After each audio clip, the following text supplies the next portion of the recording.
What's up, y'all? It's your girl, Kimmi Kim from Sip and Spill, and of course, I'm Spill. Today, we're going to be talking about adaptability, and I'm going to shoot what I feel that word is, as well as Ed is going to come back and say what he needs to say on what he feels that word is. So let's go with the first one.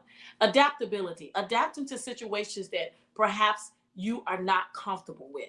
When I was challenging this particular content, I was thinking that sometimes we be in circumstances and situations that you have to adapt to, something you're not used to. For in my case, I had to adapt to the fact that I had the loss of the side of my body, that I was not able to use my left side, which is a very hard and very strenuous and mental, thing to think about, and then be able to comprehend that, wow, I literally can't do this. Blessed today that I can do this. Okay. With that said, adapting to a situation that you are not used to, in order for that adaptability to work, you're going to need to let go the myths and dismantle the myths that I can't do it.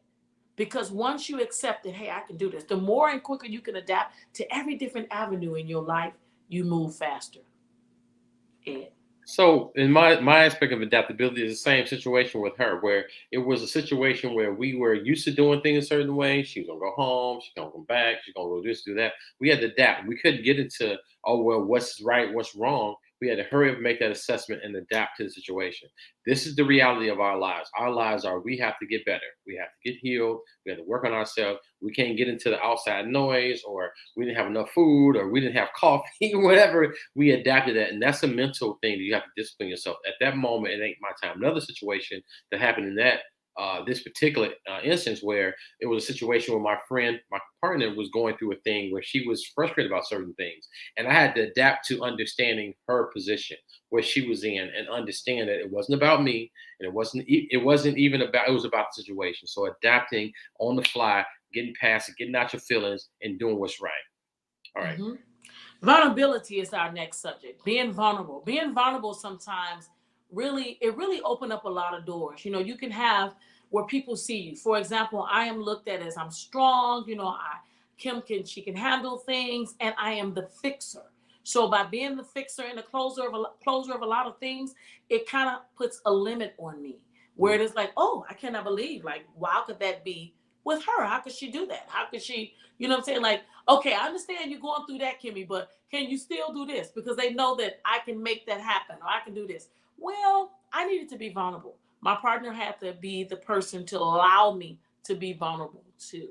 And the reason why we need to be vulnerable in your relationships, in your careers and things, you just got to be able to say, this don't work for me.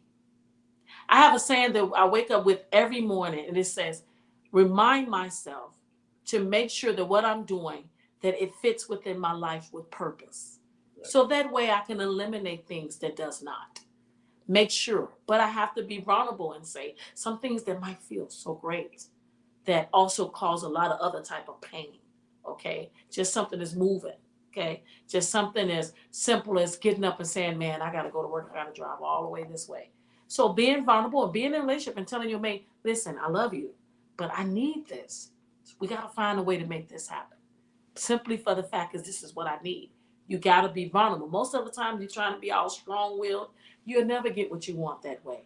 You gotta be vulnerable. And don't look at it as you're weak just because you can tell somebody a need that you need.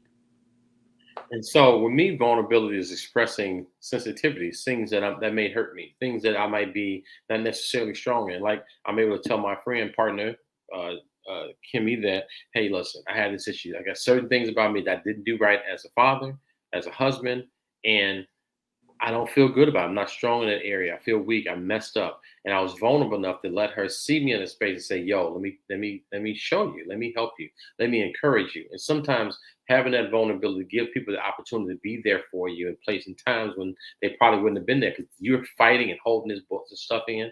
And so being vulnerable give people a chance that really care about you to help you and love you. The next one we're going to talk about is being authentic. We say this a lot on our show, authentically us, meaning that we want you to see us in the real. This is real people that you're watching right now. We have real issues, from relationships to careers to our children to parenting to health. We got real issues. So we like to come on our show and we like to talk about what we know and not what we heard. Mhm. And by doing that, it's simply expressing our experiences, what we go through, what we have endured. That's why we don't like to say, oh, judgmental, you can't do this, you can't do that. So that's why our show is a variety where we talk about all different types of subject, and we like to let you come on and give you that voice to be yourself. Being authentically yourself gives you the power. And in a world of today where people want to really is looked at by likes and wants and desires, by what you got and what you materialistically wear and all that, when you can take it all off and truly be yourself, just like we can on this show every day, is Mhm. truly being your authentic self. And so when I think of the authenticity is basically saying like I'm just showing you how I live. I don't like nobody else controlling my narrative. I want to tell you what it is without somebody else having to tell you. I don't want to be fake and phony. I don't want to be putting on no airs. I got it all together because I don't. I don't know it all. I don't have it all together. And so I'm gonna be authentic. I don't know this. I'm vulnerable in this area. I have these things that are weekend that I'm not educated in. And so I'm gonna be real about it. And that's being authentic. And I love a certain way. I do certain have certain flaws. That's my authenticity. Next to you. I would say that our last one would be unapologetically us. Right. So I put the "un" in front of apologetic, simply for the fact that sometimes you're not gonna like what I say. You're not gonna Or like what what I my say. partner say. You're not gonna like how we Yeah. do things. That is absolutely okay. I say this and I say this with purpose when I say I'm absolutely okay with being misunderstood.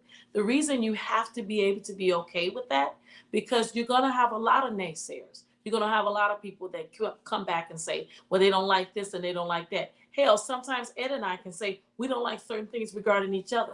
But this is what you are not allowed to do, is that even if you don't like it, you still got to respect it, Right. because that person, if that Mhm. person matters to you, then respecting them is absolutely more important about having a dislike that you may not like. Because guess what? With any dislike, you can compromise and find a like.